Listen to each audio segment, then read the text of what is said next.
ગામ નેદ્રા નેદ્રા સરસ્વતી નગર તાલુકો સિદ્ધપુર જિલ્લો બાપર. બરોબર. હું હાલ ચંદ્રાવતી નગરની અંદર ખેતી કામ છેલ્લા 20 વર્ષથી કરી રહ્યો છું.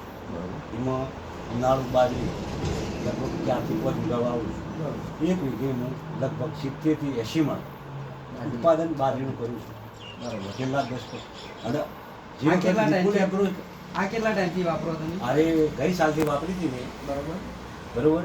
વિપુલ એગ્રો કરતો સિદ્ધપુરથી અમે લઈ હતા. મેં ચેતનભાઈ ઠાકોરે મને આપેલી બરોબર. અને 70 થી 80 મણ ખાતરી સાથે અને છોડની ઊંચાઈ લગભગ 6 થી 7.5 ફૂટ સુધી. આમ હાઈટ બોડીમાં અને આ ચાર ને બધી મજબૂત રીતે. ચાર, ઘાસ, ખાવામાં ચાર મીઠી મીઠી દાણો બધી રીતે. ખાવામાં અને મીઠું રહેશે. રોટલો માટે હા, રોટલો જ વાય. બરોબર.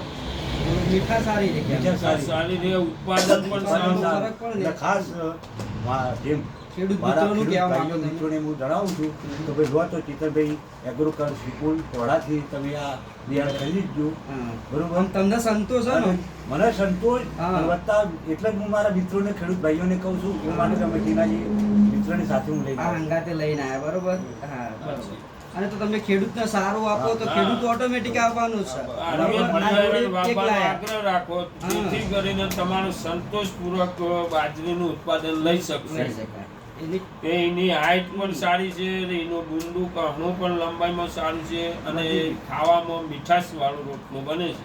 આપણે ખર્ચો અને કરતા ઉત્પાદન હોય ને પૂરતું મળી રહે છે અને ઓછા પણ માગે છે.